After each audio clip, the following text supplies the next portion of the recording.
Ukraine का full scale counter offensive शुरू होने के बाद रूस के राष्ट्रपति व्लादिमीर पुतिन ने अपनी स्ट्रेटेजिक मिसाइल फोर्सेस को स्पेशल अलर्ट पर रख दिया है।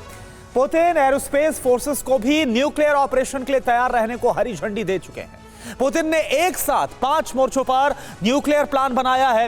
रूस ने 5 मोर्चों से ऑपरेशन ब्लैक थंडर शुरू कर दिया है। पुतिन ने नाटो, अमेरिका और यूक्रेन पर एक साथ परमाणु फंदा कस दिया है। आप देखिए, रूस के 5 सैन्य बेस से पुतिन की फोर्सेस ने क्या न्यूक्लियर वॉर विध्वंसक तैयारियां की।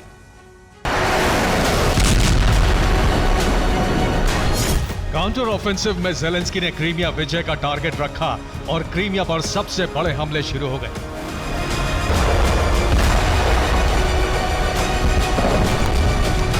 यूक्रेन ने पहली बार यह स्वीकार भी किया कि क्रीमिया पर किए गए हमलों में उसकी भागीदारी है और आने वाले दिनों में क्रीमिया के रूसी सैन्य ठिकानों पर इसी तरह के हमले जारी रहेंगे।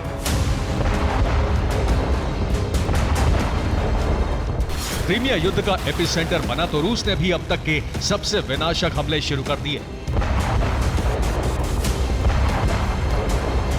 रूस ने ब्लैक सी फ्लीट और कैस्पियन फ्लीट से क्रूज मिसाइलों की बारिश कर दी।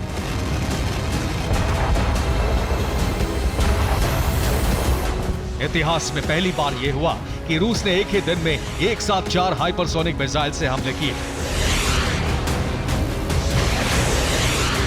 अमेरिका के हाइपरसोनिक मिसाइलों के टेस्ट फेल हो रहे हैं और उससे कई कदम आगे रूस ने इन मिसाइलों का युद्ध में इस्तेमाल भी शुरू कर दिया है।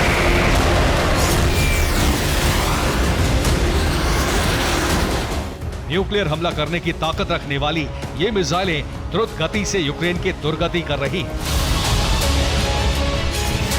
अब इन हाइपरसोनिक मिसाइलों के साथ साथ पुतिन ने अपनी स्ट्रैटेजिक मिसाइल फोर्सेस और एयर स्पेस फोर्सेस को न्यूक्लियर हमले के लिए तैयार रहने का आदेश जारी कर दिया है।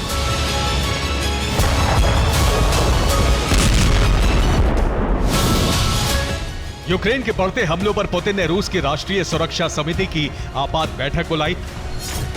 इस बैठक में यूक्रेन के काउंटर ऑफेंसिव को रोकने की रणनीति तय की गई।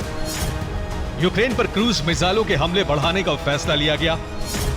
इसके साथ ही युद्ध में हाइपरसोनिक मिसाइलों का इस्तेमाल बढ़ाने का फैसला भी लिया गया।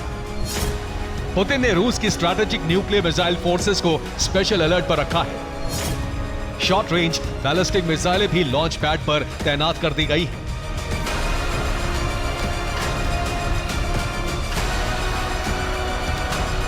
राष्ट्रपति पुतिन ने नेटो और यूक्रेन पर सबसे बड़े हमले की रणनीति एक साथ 5 न्यूक्लियर बेस से तैयार की है। पुतिन के पहले न्यूक्लियर बेस की सैटेलाइट तस्वीरें भी आ चुकी हैं।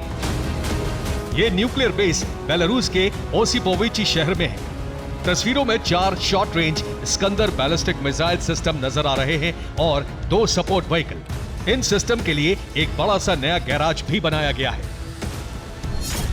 बेलारूस में इस बेस का निर्माण अप्रैल 2023 में पूरा हुआ है। स्कंदर बेस बेलारूस वैगनर के ट्रेनिंग ग्राउंड से मात्र 7 किलोमीटर दूर है।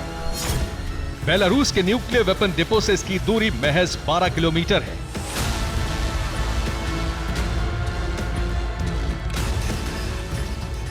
बेलारूस के स्कंदर ठिकाने से मात्र 7 किलोमीटर दूर वैगनर कैंप में भी एक डर्टी न्यूक्लियर बम होने की खुफिया रिपोर्ट है।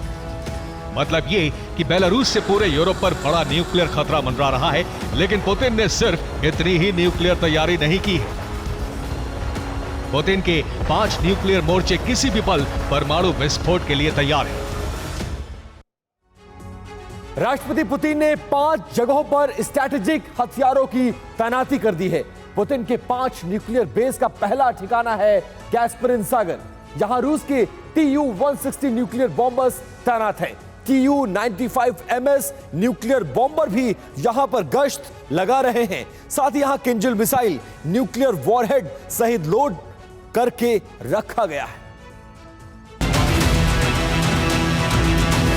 पुतिन ने बड़ी रणनीति के तहत 5 जगहों पर अपने स्ट्रैटेजिक हथियारों की तैनाती की है।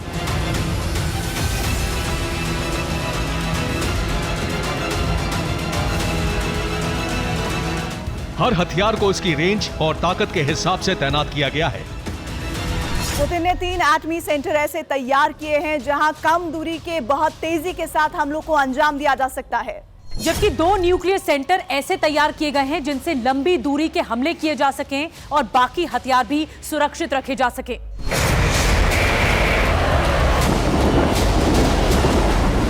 TU न्यूक्लियर बॉम्बर्स को कैस्पियन सागर में इसलिए तैनात किया गया है ताकि 800 किलोमीटर प्रति घंटे की रफ्तार से यूक्रेन पर न्यूक्लियर अटैक कर सके।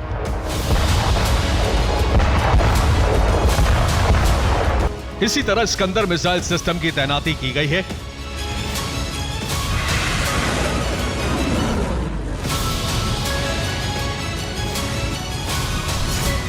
स्कंदर सेंट्रल बेलारूस में तैनात है। इस short range ballistic missile system से पोलैंड, फिनलैंड, लिथुआनिया, लातविया और एस्टोनिया पर हमला किया जा सकता है।